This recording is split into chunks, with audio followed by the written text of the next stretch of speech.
Merci Madame la Présidente. Monsieur le Président Directeur Général, je vais m'exprimer en tant que client, usager et député. Vous avez dit au début de votre audition, Monsieur le Président, que Orange a le meilleur réseau mobile en France. Et je voulais, moi, vous indiquer ma grande préoccupation quant à la dégradation de ce service réseau mobile. Alors, ce n'est pas particulièrement dans ma circonscription, mais comme je vis quand même beaucoup dans ma circonscription, on ne peut pas téléphoner, on est tout le temps interrompu. Alors, ce n'est pas la peine de parler d'Internet, puisque le réseau mobile, pour moi, ça s'est dramatiquement aggravé depuis août 2015 dans notre région, dans le secteur où je suis, par le passage à la 4G.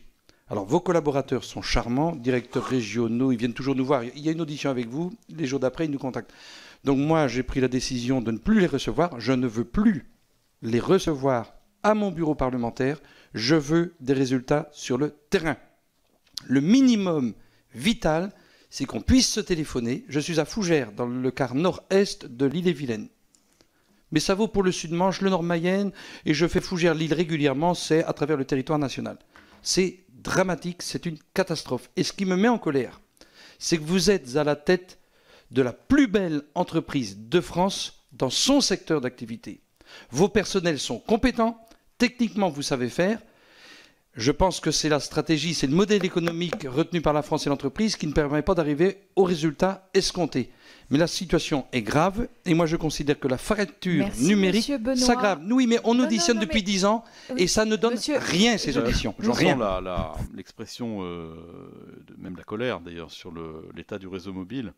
Bon, d'abord, quand je dis qu'on a le meilleur réseau mobile, c'est pas moi qui le dis, parce que moi, ça aurait sans doute pas beaucoup de poids, mais il y a quand même le régulateur qui fait une enquête, vous le savez, avec 280 critères, qui fait quand même qui fait plus de 50 000 mesures, avec des voitures qui se baladent partout en France pour mesurer la qualité de service, c'est-à-dire concrètement le temps de téléchargement, le pourcentage de conversations non coupées, etc. Donc des choses qui sont quand même très pratiques.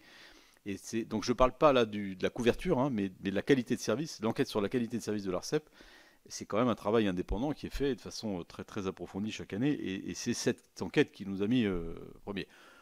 Bon, ceci étant dit, bien entendu, comme je l'ai dit tout à l'heure, on ne conteste pas du tout le fait qu'il y ait malheureusement des parts importantes encore du territoire sur lesquelles la qualité de service n'est pas bonne. Il se peut que dans la zone que vous mentionnez et où vous circulez, si je comprends bien, régulièrement, et c'est normal.